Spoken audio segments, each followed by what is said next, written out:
Hello everyone, welcome to our YouTube channel Nish classes. आज का हमारा टॉपिक है मेटल्स एंड नॉन मेटल्स। हमने मेटल्स एंड नॉन मेटल्स पिछली वीडियो में किया था।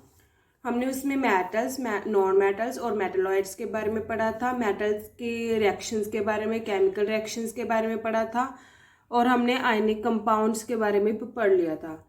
उसके नेक्स्ट है हमारे पास मिनरल्स। मिनरल्स क्या होते हैं? The naturally occurring compound of metals associated with earth impurities are called minerals. कहते कोई नेचुरल अक्रिंग कंपाउंड्स होते हैं मेटल के कंपाउंड होते हैं, प्योर मेटल नहीं होती, मेटल्स के कंपाउंड होते हैं जिनमें अर्थ की इम्प्योरिटीज मिक्स होती हैं, अर्थ की इम्प्योरिटीज मिली हुई होती हैं, उनको हम मिनरल्स बोलते हैं। ओर्स क्या होते हैं? The minerals from which the metals can be conveniently and profitably extracted। कहते हैं ऐसे मिनरल्स जिनसे हमें मेटल्स मिलती है, ठीक है, हम कन्वीनियंटली उसमें से एक्सट्रैक्ट कर लेते हैं। ओर्स क्या होती हैं? जिनसे हमें मेटल्स मिलती हैं, जिनसे हमें हम मेटल्स को एक्सट्रैक्ट करते हैं, उसको हम ओर्स बोलते हैं। इसकी एग्जांपल देखो, जैसे chief ore of iron is hematite, मतलब हेमेटाइट से हमें आयरन मिलती है। हेमेटाइट एक ओर है, आयरन की ओर है, हमें हेमेटाइट से क्या मिलती है? आयरन मिलती है। उसके बाद आता है बॉक्साइट। बॉक्साइट से हमें क्या मिलती है? एल्यूमिनियम। बॉक्साइट क्या है? एक ओर है, बॉक्साइट एक ओर है, इससे हमें क्या मिलती है? बॉक्साइट से हमें एल्यूमिनियम मिलती है। हेमेटाइट से हमें क्या मिलती है? आयरन मिलती है। यह है हेमेटाइट का फॉर्मूला Fe2O3 और बॉक्साइट का फॉर्मूला क्या है? Al2O3.2H2O। ओके, आगे है गैंग और मैट्रिक्स। इसको गैंग भी बोल देते हैं, गेंज भी बोल देते हैं और इसको मैट्रिक्स भी कहते हैं। The earthly impurities such as sand, stone, earthly particles, limestone etcetera present in the ore. जो भी अर्थ के इम्प्योरिटीज होती है, सैंड, मिट्टी, स्टोन है ना, उसके लाइमस्टोन, कुछ भी क्ले वगैरह जो भी होता है ओर में प्रेजेंट होगा। जो भी इम्प्योरिटीज ओर में प्रेजेंट होती है, सिर्फ earthly impurities, only earthly impurities जो ओर में प्रेजेंट होती हैं, उनको हम गैंग और मैट्रिक्स बोलते हैं। आगे आ गया मेटलर्जी। मेटलर्जी क्या होता है? The process of extracting pure metals from their ore is called metallurgy. अब हम ओर में से मेटल को एक्सट्रैक्ट करते हैं, पर उस प्रोसेस को कहते क्या है? प्रोसेस को कहते क्या है? मेटलर्जी। ओर में से, किसी भी ओर में से उसकी मेटल को एक्सट्रैक्ट करना, उस प्रोसेस को हम बोलते हैं मेटलर्जी। ठीक है। नेक्स्ट है कंसंट्रेशन और एनरिचमेंट ऑफ ओर और ओर ड्रेसिंग। किसी भी ओर की कितनी कंसंट्रेशन है, या फिर इसको बोलते हैं ore dressing. The process of removal of unwanted impurities from the ore is called concentration of ore. कहते कोई ओर में से जितनी भी इम्प्योरिटीज होती हैं, अब उनको रिमूव करना है, उस रिमूव करने वाले प्रोसेस को हम क्या बोलते हैं? कंसंट्रेशन ऑफ ओर बोलते हैं, या फिर ओर ड्रेसिंग, ओर की सफाई करना, ओर ड्रेसिंग। ठीक है। कैल्सिनेशन। कैल्सिनेशन क्या है? ये भी एक प्रोसेस का नाम है। It is the process of heating the concentrated ore in the absence of air below its melting point. कहते एक प्रोसेस है किसी भी ओर को एब्सेंस ऑफ एयर में, एयर की एब्सेंस में हीट करना below its melting point, melting point से नीचे उसको बिलो करना ताकि वो मेल्ट ना हो जाए। ठीक है, उसके मेल्टिंग पॉइंट से बिलो उसको हीट करना इन द एब्सेंस ऑफ एयर, उसको बोलते हैं कैल्सिनेशन।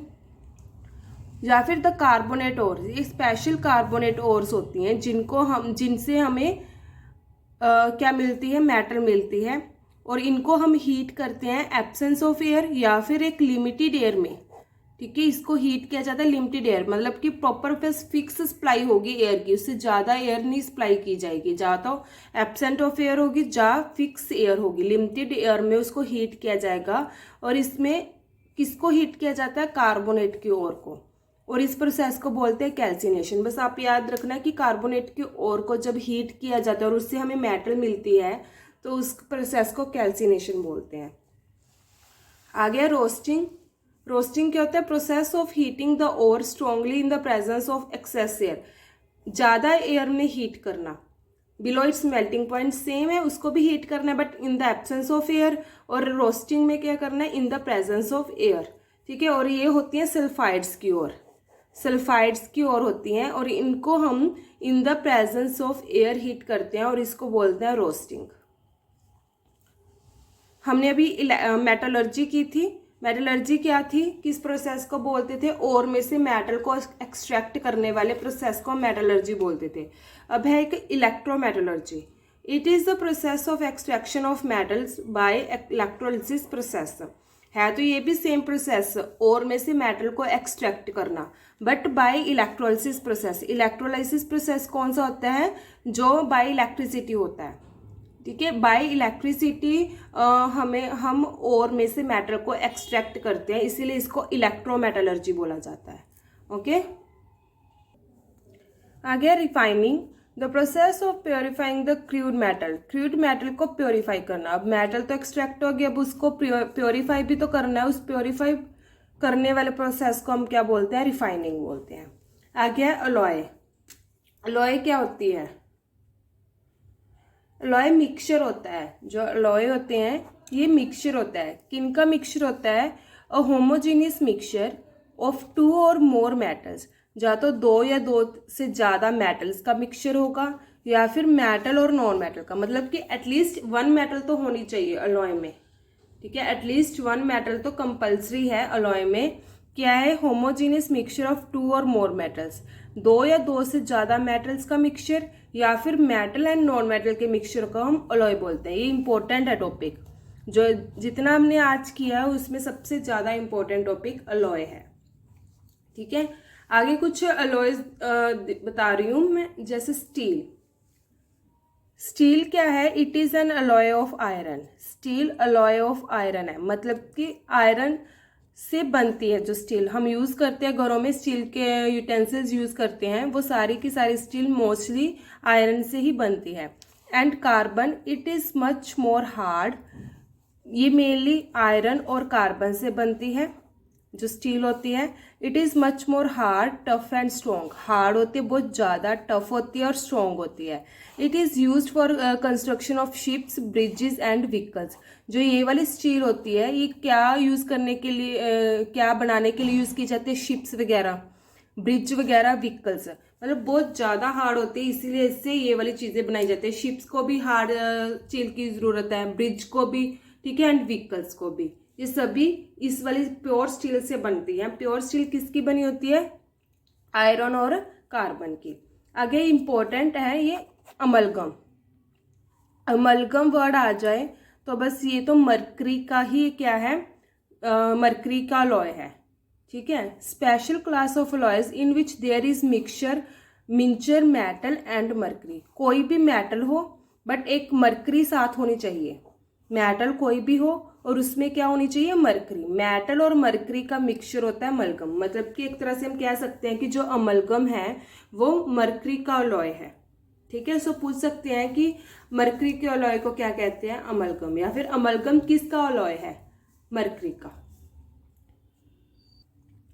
आगे कुछ और अलॉयज हैं। ठीक है, जैसे कि ब्रास।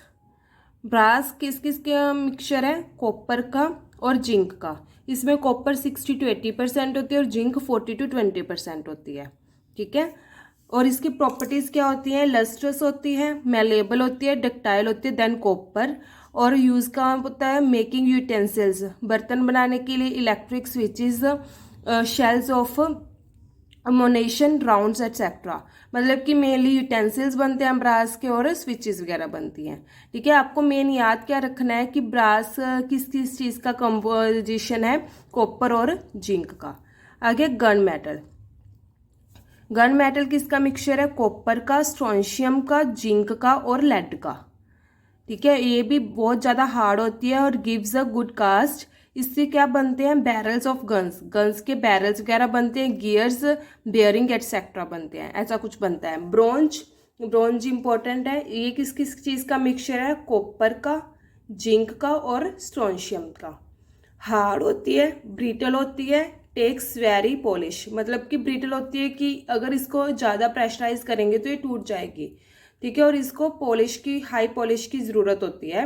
मेकिंग कॉइन्स, कॉइन्स बनते हैं इससे, स्टैचूज वगैरह बनते हैं, यूटेंसिल्स भी बनते हैं ब्रोंज के। बेल मेटल, बेल जो होती है किस चीज़ की बनी होती है, कॉपर और स्ट्रोंशियम की। ये भी हार्ड और ब्रिटल होती है, प्रोड्यूसेस स्नोरा साउंड, स्नोरा साउंड प्रोड्यूस करती है फॉर मेकिंग बेल्स एंड गोंग्स। आगे सोल्डर, सोल्डर होती है स्ट्रोंशियम और लेड का मिक्सचर।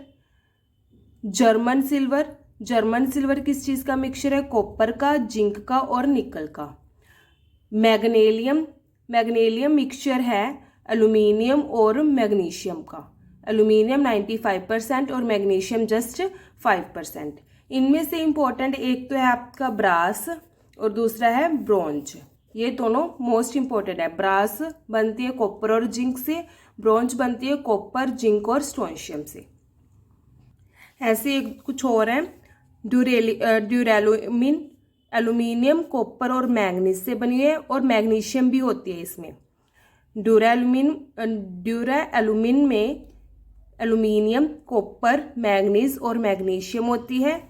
आगे है एल्यूमिनियम ब्रोंज, एल्यूमिनियम ब्रोंज किससे बनी होती है, एल्यूमिनियम जस्ट 5% और कॉपर 95% होती है। एल्निको, ये इंपॉर्टेंट है, एल्निको, एल्निको एल्यूमिनियम, आयरन, निकल और कॉपर से बनी होती, कोबाल्ट से बनी होती है।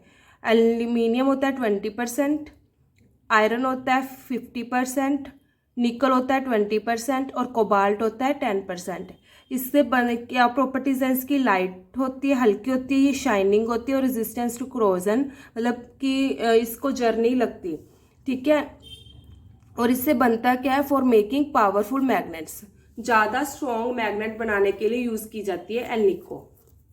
आगे एक स्टेनलेस स्टील, ये भी इंपॉर्टेंट है। स्टेनलेस स्टील आयरन होती है 73%, क्रोमियम 18%, निकल होता है 8% और जो बच गया वो होती है कार्बन, ठीक है। इससे बनते क्या है, इससे भी यूटेंसिल्स बनते हैं, कटलरी, ऑटोमोबाइल पार्ट्स, मतलब कि व्हीकल्स वगैरह के पार्ट्स बनते हैं, ऑर्नामेंटल पार्ट्स बनते हैं, ऑर्नामेंटल पीसेस बनते हैं, मतलब कि ऑर्नामेंटल मतलब कि ये गहने वगैरह के, ठीक है। इसमें से एल्निको और स्टेनलेस स्टील ज़्यादा इंपॉर्टेंट है। इनवार, इनवार होती है आयरन, निकल और कार्बन का मिक्सचर। निकल स्टील, एक निकल स्टील होती है, इसमें एक तो होती है आयरन और दूसरा होता है निकल। निकल तो जस्ट इसमें 2 to 5% ही होती है, ठीक है। सो एक निकल स्टील इंपॉर्टेंट है इसमें, निकल स्टील, स्टेनलेस स्टील और एल्निको। और दो मैंने आपको पहले करवा दिए थे, अमलगम और स्टील, नॉर्मल स्टील।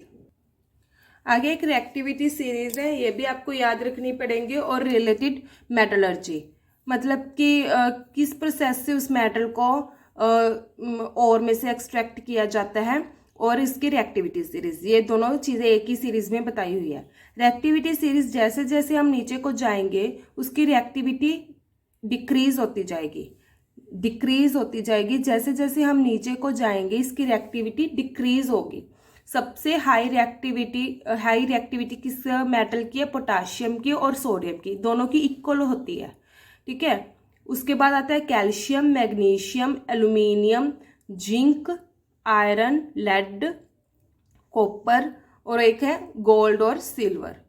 सो जो ये ऊपर वाली मेटल्स है, 5 मेटल्स, ये स्ट्रॉन्गली रिएक्टिव मेटल्स हैं, हाईली रिएक्टिव मेटल्स हैं। इनको हम इलेक्ट्रोलाइसिस प्रोसेस से ही हम इसको मेटल को एक्सट्रैक्ट कर सकते हैं, ठीक है। बिजली, इलेक्ट्रिसिटी वाले प्रोसेस से ही हम इनको एक्सट्रैक्ट कर सकते हैं, कि इनको पोटाशियम, सोडियम, कैल्शियम, मैग्नीशियम और एल्यूमिनियम को।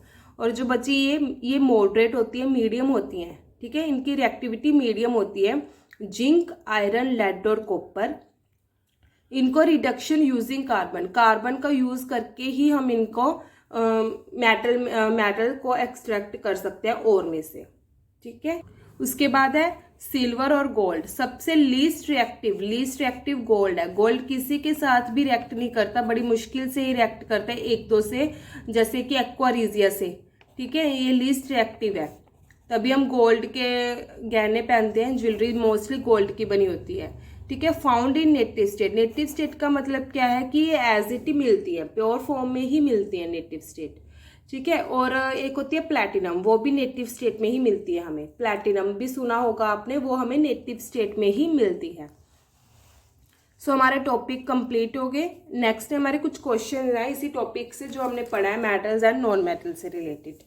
फर्स्टली है give an example of metal which is liquid at room temperature. ये हमने किया था, कोई ऐसी मेटल बताओ। ये सभी एग्जांपल्स हमने मेटल्स की देनी है, मेटल की। ऐसी एग्जांपल बताओ जो लिक्विड हो रूम टेम्परेचर पर। रूम टेम्परेचर पर लिक्विड होनी चाहिए। कौन सी मेटल है जो रूम टेम्परेचर पर लिक्विड होती है? वो क्या है? मरकरी। मरकरी ऐसी मेटल है जो रूम टेम्परेचर पर क्या होती है? लिक्विड होती है। इसका आंसर है mercury. Give an example of metal which can be easily cut with knife. जो हम नाइफ से इजीली कट कर सकते हैं, ऐसी कोई एग्जाम्पल बताओ। मेटल की कोई एग्जाम्पल बताओ जिसको हम इजीली नाइफ के साथ कट कर सकते हैं। सो इसका आंसर है एक तो सोडियम, दूसरा कौन सा आंसर है इसका? Potassium. Sodium and potassium. Next है metal which it is the best conductor of heat. Give an example of metal which is the best conductor of heat. हमने मेटल की एग्जाम्पल देनी है जो हीट का बेस्ट कंडक्टर है, heat और electricity दोनों का। सिल्वर। सिल्वर मेटल ऐसी है जो हीट और इलेक्ट्रिसिटी दोनों का ही बेस्ट कंडक्टर है। और हमने एक पुअर कंडक्टर बताना है हीट का। हीट का मेटल में से बताना है, ये सभी मेटल्स की एग्जांपल हैं, ठीक है। मेटल में से हमने ये बताना है जो पुअर कंडक्टर है हीट का, उसका आंसर है लेड। ओके, नेक्स्ट क्वेश्चन हमारे पास, which of the following pairs will give displacement reaction. इनमें से कौन सा पेयर डिस्प्लेसमेंट रिएक्शन बता रहा है कि डिस्प्लेसमेंट रिएक्शन हो रही है इनमें? फर्स्ट है NaCl solution and copper metal, magnesium chloride solution and aluminium metal, iron sulphate solution and silver metal, silver nitrate solution and copper metal. बताओ इनमें से कौन सा डिस्प्लेसमेंट रिएक्शन है? अभी हमने रिएक्टिविटी सीरीज की थी। रिएक्टिविटी सीरीज में देखो क्या होता है। अब देखो डिस्प्लेसमेंट रिएक्शन की बात कर रहे हैं तो ऑब्वियसली जो मेटल है वो सोल्यूशन में दूसरी मेटल को डिस्प्लेस करेगी, ठीक है। तो अभी हमने रिएक्टिविटी सीरीज में देखा है कि सोडियम कॉपर से ज्यादा रिएक्टिव है या कम रिएक्टिव है? सोडियम कॉपर से ज्यादा रिएक्टिव है। Na रिएक्टिव है, मोर रिएक्टिव है देन कॉपर, तो कॉपर तो इसको डिस्प्लेस नहीं करेगा, सो ये तो नहीं हो सकती। दूसरा है मैग्नीशियम क्लोराइड एंड एल्यूमिनियम। अब मैग्नीशियम एल्यूमिनियम से ज्यादा रिएक्टिव है तो ये भी नहीं हो सकता पॉसिबल, ठीक है। नेक्स्ट है आयरन सल्फेट और सिल्वर मेटल। अब आयरन है जो वो भी सिल्वर से ज्यादा रिएक्टिव है, आयरन सिल्वर से ज्यादा रिएक्टिव है तो ये भी पॉसिबल नहीं है, ये तीनों तो पॉसिबल है नहीं।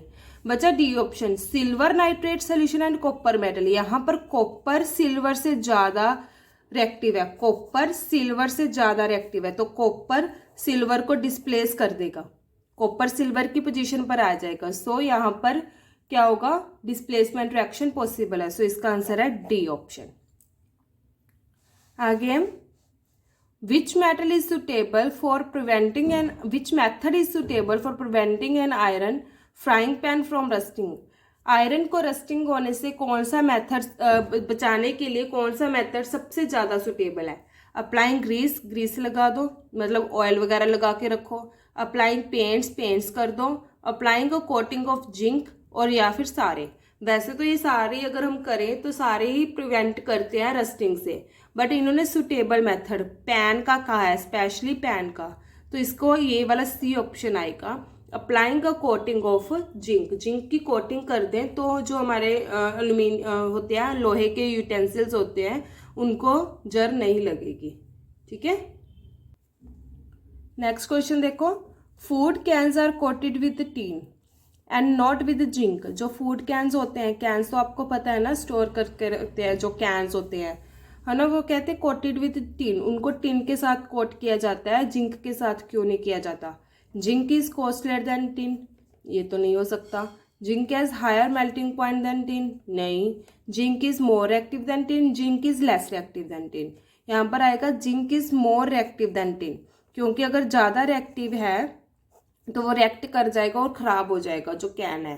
ठीक है, जिंक ज़्यादा रिएक्टिव है टिन से, इसलिए जिंक जब किसी के साथ रिएक्ट करेगा तो वो ख़राब हो जाएगा या फिर उसका अंदर वाला मटेरियल ख़राब हो जाएगा। ठीक है, आगे which is the most lightest metal, metal बतानी है जो सबसे ज़्यादा हल्की, वो मेटल बतानी है जो हल्की है, सबसे ज़्यादा हल्की है। तो इसका आंसर है लिथियम। लिथियम लाइटेस्ट मेटल है, बहुत हल्की मेटल है ये। Name the most abundant metal in the earth crust, most abundant का मतलब है जो मोस्टली मिल जाती है। ठीक है, मोस्टली मिलती है। कौन सी मेटल है अर्थ की क्रस्ट पर सबसे ज़्यादा पाई जाती है जो मेटल, वो कौन सी मेटल है, वो है aluminium.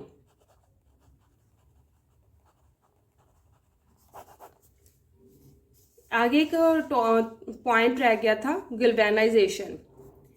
गिल्वेनाइजेशन is a method of protecting steel and iron from rusting by coating. कहते हैं गिल्वेनाइजेशन एक ऐसा मेथड है जिससे हम स्टील या आयरन को प्रिवेंट कर सकते हैं, किससे, रस्टिंग से, by coating them with the thin layer of zinc. Zinc की कोटिंग कर दो। अभी हमने एक एमसीक्यू में पढ़ा था कि आयरन को जिंक के साथ कोटिंग कर दो। ठीक है, उसके ऊपर जिंक की लेयर लगा दो। तो गैल्वेनाइजेशन वही मेथड है कि आयरन और स्टील के ऊपर जिंक की लेयर लगाना, उस मेथड को क्या बोलते हैं, galvanization. If one of the metal is mercury then the alloy is known as amalgam. ये भी मैंने पहले बता दिया कि अगर अलॉय में एक मेटल मर्करी है, दूसरी कोई भी हो, अगर एक मेटल मर्करी है तो उस अलॉय को हम बोलेंगे amalgam. The electrical conductivity and melting point of an alloy less than that of pure metal। जो अलॉय होती है वो हमें पता है मेटल्स का मिक्सचर होती है, मेटल या नॉन मेटल का या दो मेटल्स का। ठीक है, दो या तीन जिससे मेटल का। अब उसकी जो कंडक्टिविटी और मेल्टिंग पॉइंट है वो हमेशा लेस होगा प्योर मेटल से, जिससे वो बनी हुई है, प्योर मेटल से बनी हुई है, उस प्योर मेटल से उसका मेल्टिंग पॉइंट भी कम होगा और उसकी कंडक्टिविटी भी कम होगी। ठीक है, तो ये हमारा टॉपिक था metals and non metals, complete हो गया। सो जिसको भी ये वीडियो अच्छी लगी हो वो लाइक करें, शेयर करें, और जो चैनल पर नया है वो चैनल को सब्सक्राइब करें। Thank you.